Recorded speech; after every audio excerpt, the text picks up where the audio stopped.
Well, there are some areas in Mpumalanga that have also been affected. Taxi drivers in Standerton there are forced to find alternatives to taxi ranks as existing ones are flooded. Mweli Masilela joins us now with some details. Mweli, we spoke to you a little earlier. You spoke to a taxi driver. There are authorities that are coming to that area that's been affected. What are they saying? Yes, there are authorities, especially from the municipality, that are attending to the areas that are affected.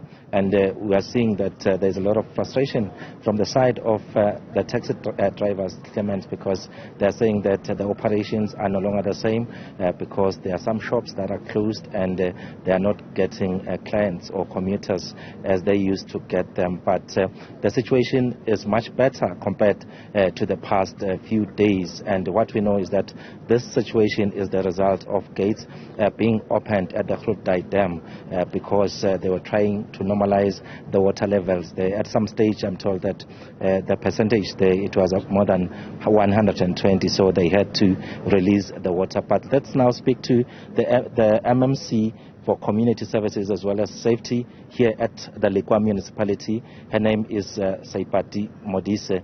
If you can tell us about the extent of the damage, we can see that the taxi rank here is in water. Tell us more about some of the affected areas here in Standerton.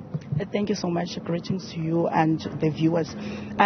Currently, we have these situations that we are having right now. But I will say the cause of these floods is not necessarily because of rain per se, as you were saying now, that it's because of the inflow that water goes inside the Grootegeluk Dam. So they had to release some water.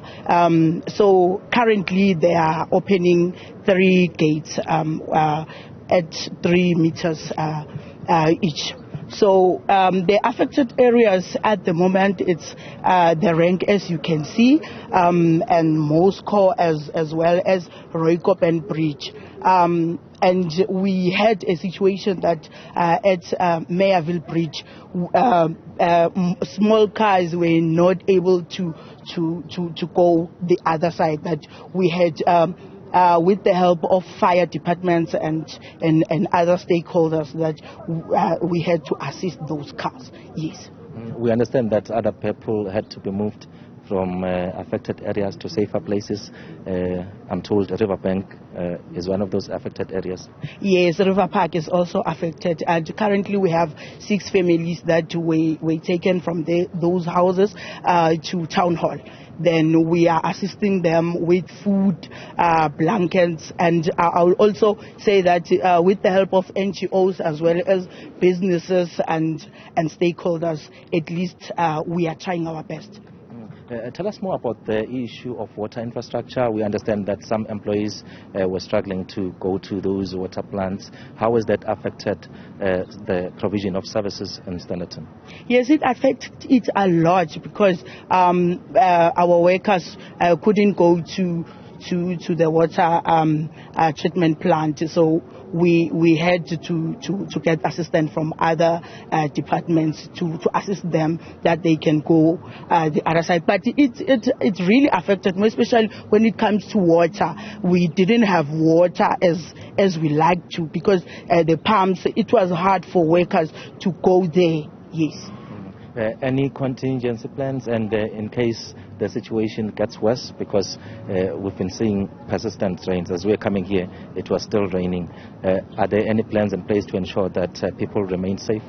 Yes, currently we are in phase 3 when it comes to disaster management, and the disaster management team is meeting after 3 hours to make sure that everything is stable, and we are getting information and updates from Grootegeluk Dam each and every time. And with the help of stakeholders, we are ready to assist and make sure that no one gets hurt and we conquer this situation.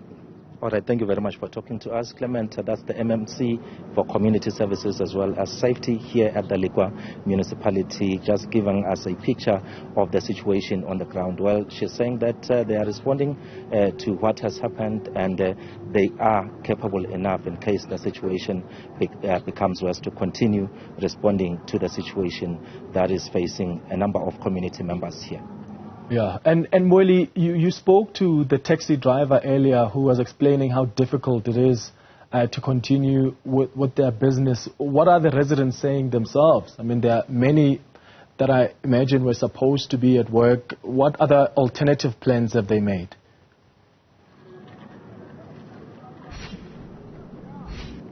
Yes, it's quite difficult for some of the community members. Remember, some people have to go to work, and also on the business side, there's quite a number of shops that have been closed. There are barber shops here that were actually operating just next to this taxi rank, and they had to close because of the current situation, as you can see. So in terms of income, those small businesses are affected. And there are also some supermarkets, furniture shops, their valuables are in water. So that's how difficult the situation is from the side of community members as well as business people. And it's not clear as to when exactly will this situation be returned to normal, because we can see as much as the water has subsided, but if it continues to rain, especially on the other side of Standerton, in areas like Emelo, they are saying that the dam levels, especially at Krutdai Dam, they might once again increase. And if it reaches the level that I spoke about 120%, then they will be compelled once more to actually release the water. So once that water is released, Clement, it means that it will come down to this very same place. So we'll be monitoring the situation on the ground, but the leaders from the municipality, they are promising that they are ready. They have been responding, of course, with the help of some non-profit organizations assisting the affected people. Mweli Masilela, live to us from Standerton in Mpumalanga. Thank you for that update.